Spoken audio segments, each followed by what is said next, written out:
What if I told you that the most successful manipulation in all of human history wasn't done with torture chambers or secret police or military death squads?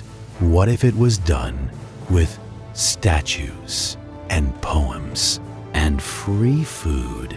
What if one man dismantled the most powerful republic the ancient world had ever built, a republic that had stood for 500 years, and did it so smoothly, so cleverly, so psychologically precisely, that the very people losing their freedom gave him a standing ovation? His name was Augustus Caesar, and he is, without question, the most sophisticated social engineer in all of recorded history. Genghis Khan was terrifying. Julius Caesar was brilliant. But Augustus was something else entirely. He was a dark psychologist in a toga, and the empire he built, which lasted 400 more years, was built not on military force, but on manufactured consent. He didn't make you obey him. He made you want to obey him.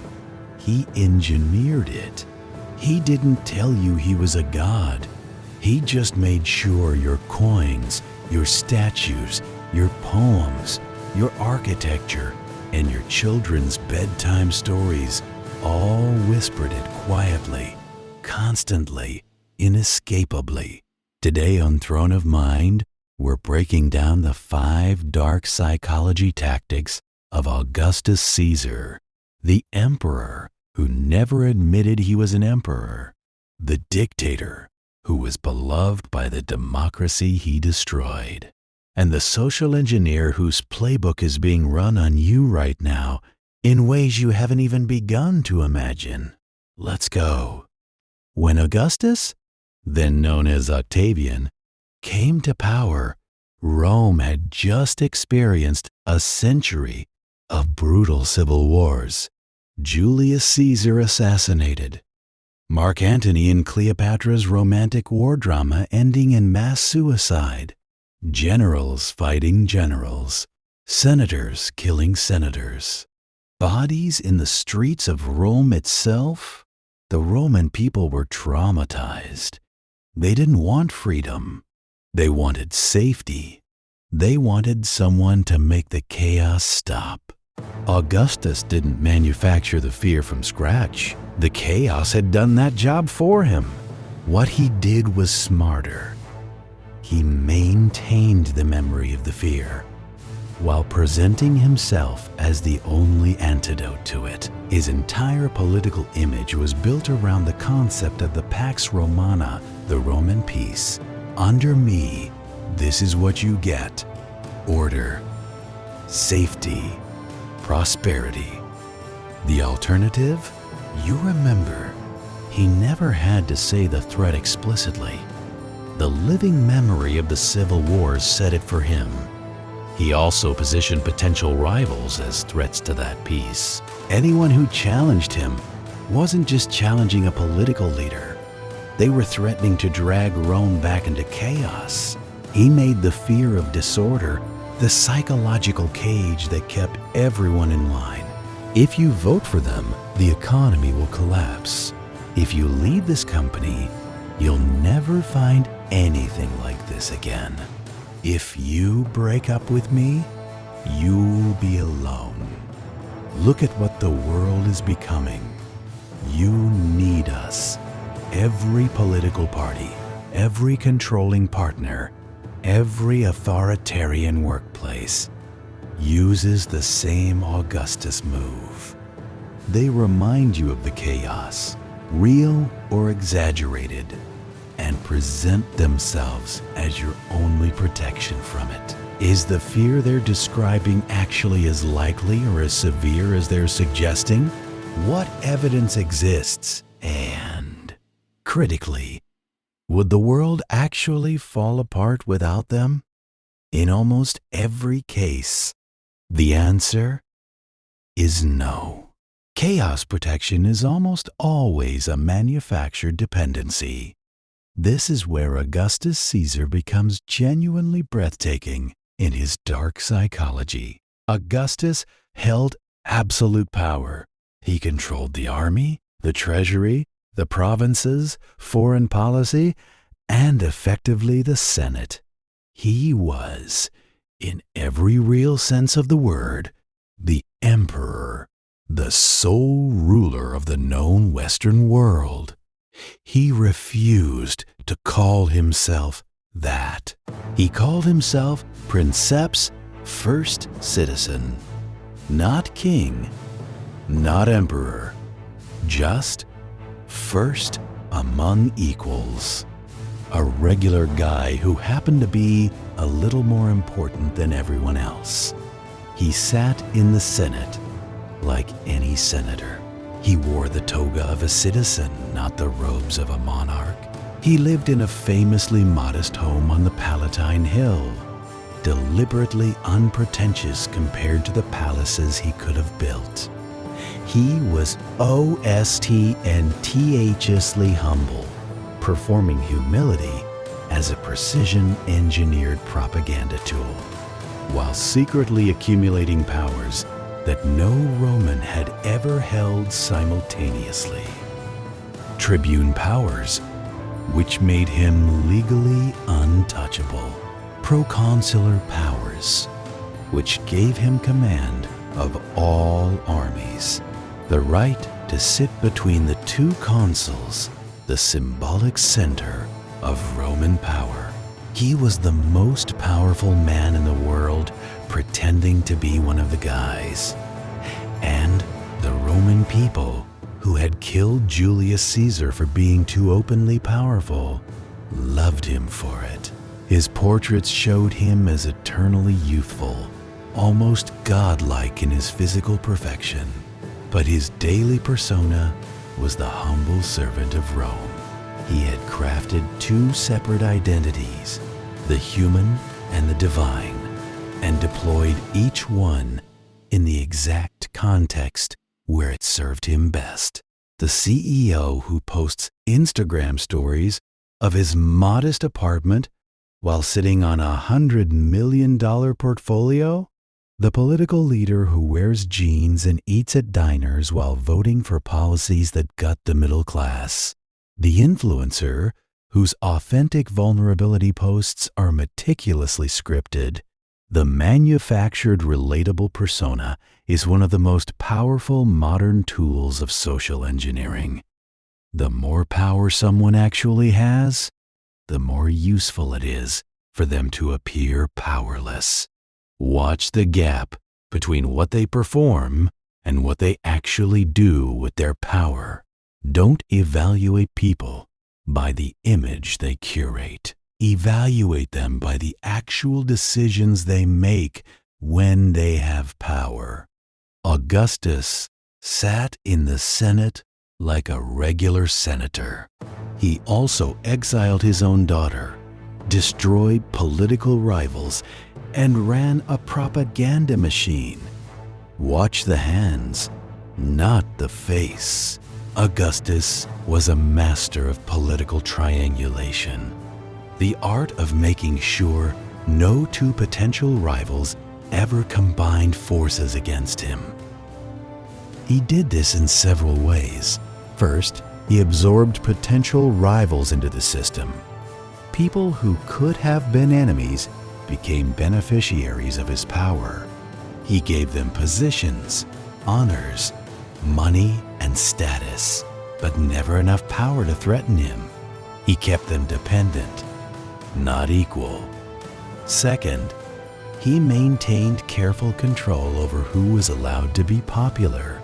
The moment any general or senator started becoming a little too beloved by the people or the army, Augustus had a way of redirecting that. Reassignment. A diplomatic mission to the far end of the empire, quietly cutting off their resource base. Third, and most brilliantly, he used his family members as political chess pieces, marrying them into various powerful families, then marrying those families' offspring back into his own bloodline. Everyone was connected to everyone else through Augustus, which meant everyone owed something to Augustus. It was a web of mutual obligation with him at the center of every strand. He also used public spectacle to keep the masses divided from political engagement entirely. The games, the festivals, the free grain, the circuses. As the Roman poet Juvenal later wrote, the people longed eagerly for just two things, bread and circuses. And Augustus provided both, lavishly and strategically. Your workplace probably has an Augustus, the manager who makes sure no two strong employees are ever too aligned, who gives each team member just enough praise to keep them individually loyal, but never creates conditions for collective action, who pits people against each other, subtly with information asymmetry, telling one person something about another, keeping everyone slightly suspicious, slightly competitive, never fully trusting. And on the macro level, think about what your entertainment is doing to your civic engagement, not as a conspiracy theory, as a documented sociological observation. When a population is consistently entertained, fed comfort, and given spectacle, political apathy follows. Augustus knew this in 20 BC. Build genuine relationships with your colleagues, independent of the power structure above you. A manager who discourages team members from socializing, collaborating, or communicating directly is usually doing so for a reason, and that reason is control. Team solidarity is the antidote to workplace divide and conquer. Augustus institutionalized generosity as a political weapon. During his reign, he personally oversaw 23 sets of games on behalf of other officials. He distributed grain to 200,000 Roman citizens regularly. He built aqueducts, temples, roads, forums. He famously said, "I found Rome a city of brick and left it a city of marble." And here's what made it social engineering rather than genuine philanthropy. It was carefully calibrated to create gratitude without creating independence. The grain dole kept citizens fed, but dependent. The games kept them entertained, but distracted. The public works made Rome beautiful, and every stone carried Augustus's name. Even when he didn't put his name on things, and he occasionally made a show of not inscribing his name on projects, that humility itself became part of the brand. People talked about the incredible things the princeps had done for Rome without even taking credit. The whole system was designed so that Romans experienced the daily material conditions of their lives as gifts from Augustus. Their water came from his aqueducts, their food from his grain program, their entertainment from his games, their safety from his armies. When everything good in your life has someone's face on it, you tend not to question that face. Companies do this. We're a family here. Free lunches, ping pong tables, wellness programs, flexible Fridays. Meanwhile, wages are suppressed, unions are discouraged, and the real power structure remains unchanged. The perks are real. The generosity is real, but its function is to create loyalty and gratitude that substitutes for actual equity. In relationships, the grand gestures, the surprise trips, The big romantic moments, these can be genuine, but they can also be strategic injections of overwhelming positivity designed to reset your emotional baseline and neutralize growing resentment. Check whether the love bombing follows a pattern. Does it show up most intensely right after a conflict, or right when you're pulling away? Ask what the generosity costs the giver relative to what they're receiving. Augustus spent millions on games, but retained absolute political power in exchange. The cost-benefit was wildly in his favor. When someone's generosity toward you is dramatically exceeded by what they receive from your loyalty, compliance, or silence, that's not generosity. That's an investment. Augustus Caesar pulled off the most sophisticated God trick in Western history. He had his adopted father, Julius Caesar, declared a god by the Senate after his death. This was calculated because once Julius Caesar was officially divine, Augustus became, by definition, the son of a god. Divi Filius, son of the divine. And then he embedded this identity into every possible medium accessible in the ancient world. His coins, which reached every corner of the empire, to every citizen, every soldier, every merchant, bore the inscription, Divi Filius. Every time you handled money, you handled a reminder that the man running your world was the son of a god. His portrait statues showed him with physical perfection echoing the god Apollo. His house on the Palatine Hill was positioned adjacent to the temple of Apollo, the divine and the political, architecturally fused. The greatest poets of the era, Virgil, Ovid, Horace, wrote of Augustus as the harbinger of a new golden age, favored by the gods, his reign divinely ordained. These weren't just flattery. They were state-sponsored psychological infrastructure.